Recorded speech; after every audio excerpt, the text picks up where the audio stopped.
আসসালামু আলাইকুম বন্ধুরা, দূরের কাছে পাশে দেশে বিদেশের যে যেখান থেকে এই মুহূর্তে আমার ভিডিওটা দেখছো বা দেখছো না, আশা করছি আল্লাহর রহমতে ভালো আছো, সুস্থ আছো। বন্ধুরা, আমি তোমাদের ভালো আছি, সুস্থ আছি। তো এখানে আমি দেখো খাসির মাংস নিয়েছি। তো খাসির মাংসটা আমি রান্না করবো। তো তোমাদের সাথে ভিডিওটা শেয়ার করতেছি। বন্ধুরা, সঙ্গে থাকো, পাশে থাকো, দেখতে থাকো, আশা করি ভালো লাগবে। যদি এর মধ্যে কোনো নতুন বন্ধু আমার ভিডিওতে ভিজিট করে থাকো, তাহলে প্লিজ আমার চ্যানেলটি সাবস্ক্রাইব করে নেবেন, পাশে থাকা বেল বাটনটি চেপে দেবেন, যাতে ভিডিও ছাড়ার সাথে সাথে নোটিফিকেশনটা চলে যায় তোমাদের পাশে। বন্ধুরা, যদি আমার ভিডিও দেখে কোথাও কোনো অংশ তোমাদের কাছে একটু ভালো লাগে তাহলে প্লিজ আমার ভিডিওটা বেশি বেশি করে শেয়ার করে দেবেন, আর সবাই স্কিপ না করে দেখতে থাকবেন। তো চলো বন্ধুরা, চুলের মধ্যে বসিয়ে দিচ্ছি কড়াই। তো কড়াইটা দেখো আমার গরম হচ্ছে। তো বন্ধুরা, কড়াইটা আমার গরম হয়ে গেছে। তো এখন আমি দিয়ে দিচ্ছি তেল। আমার তেলটা গরম হোক। গরম হয়ে গেছে। তো এখন আমি দিয়ে দিচ্ছি 3-4 পিস ডালচিনি, 3-4টা এলাচ, 2টো তেজপাতা। তো এগুলো আমি ঢেলে দিয়ে দিচ্ছি।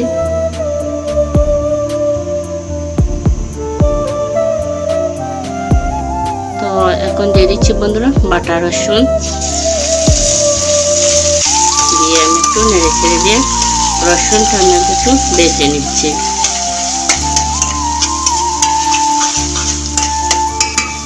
তো বন্ধুরা, রসুনটা আমার কিছুক্ষণ বেজে নেওয়ার পরে এখন আমি দিয়ে দিব আদা বাটা। তো রসুনটা দেখুন বাদামি কালার হয়ে গেছে। এখন আমি দিয়ে দিচ্ছি আদা বাটা।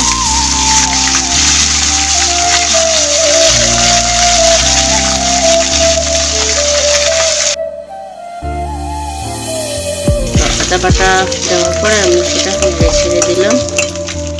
এখন দিয়ে দিচ্ছি পেঁয়াজ বাটা। পেঁয়াজ বাটাটা দিয়ে একটু নেড়ে ছেড়ে দেবো।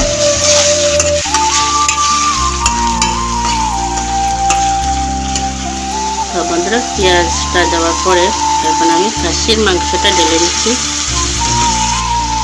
এখন দিয়ে দেবো স্বাদ মতো লবণ। স্বাদ মতো লবণ দেওয়ার পরে আমি দিয়ে দিই 1/2 চামচ ধনের গুঁড়া দিয়ে দিয়েছি। এখন দিয়ে দেবো 1/2 চামচ হলুদের গুঁড়া, দিয়ে দেবো 2 চামচ মরিচের গুঁড়া দিয়ে এখন আমি এগুলো একটু নেড়ে ছেড়ে দেবো।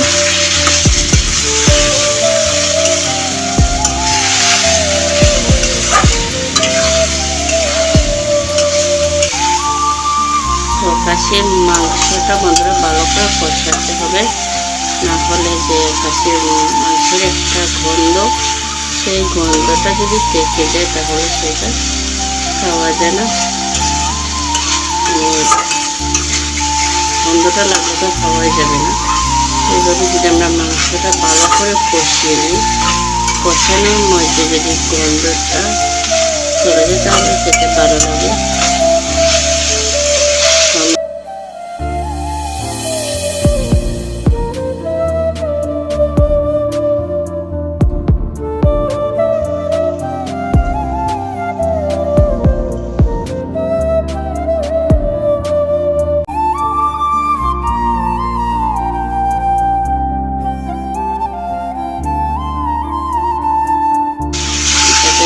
গন্ধটা না থাকে আগুনকে কমিয়ে এভাবে মাংসটা কষিয়ে নিতে হবে।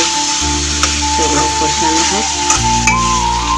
মাংসটা কিছুক্ষণ কষিয়ে নেওয়ার পরে এখানে আমি 2টো টমেটো কেটে নিয়েছি। ধুয়ে টমেটোগুলো কেটে নিয়েছি। তো এখন আমি টমেটোগুলো দিয়ে দিলাম। দিয়ে আমি এগুলো আবার নেড়ে ছেড়ে দেবো। আর একটু কষিটা নেড়ে ছেড়ে দেবো, না হলে মিষ্টি আর পরিবার থেকে সম্ভাবনা আছে।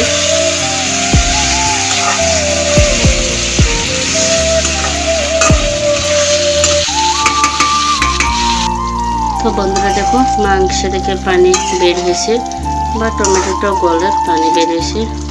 তো এটা আমি এখন একটু নেড়ে ছেড়ে দিচ্ছি, পানিগুলো শুকিয়ে যায়।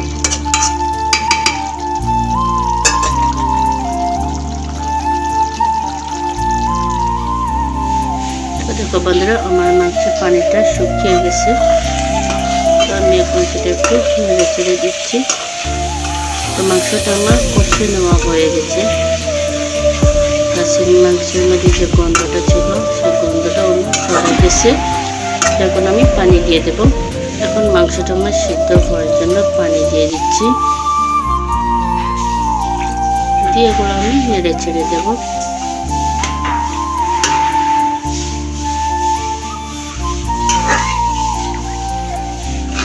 তো এটা আমার নেড়ে ছেড়ে দেওয়া হয়ে গেছে, তারপরে দেখাচ্ছি তোমাদেরকে। তো বন্ধুরা দেখো আমার তরকারিটা বলক এসে গেছে, আমার তরকারিটা হচ্ছে।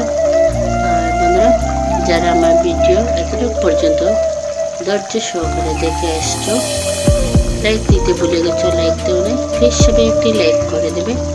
তোমরা যদি একটি লাইক করে দাও তাহলে আমার ভিডিও বানানোর আগ্রহ হয়ে যাবে।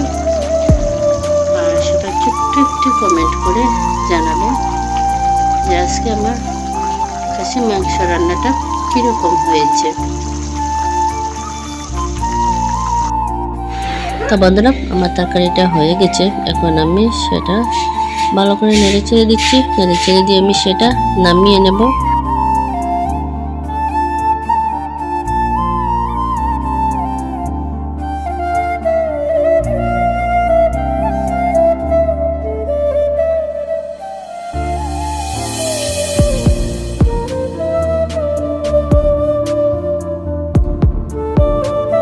নামিয়ে নিয়ে দেখো আমি একটি বাটিতে সার্ভ করে নিয়েছি। তো সবাই ভালো থাকবে, সুস্থ থাকবে। আজকের মতো বিদায় নিচ্ছি বন্ধুরা। আল্লাহ হাফিজ, আসসালামু আলাইকুম।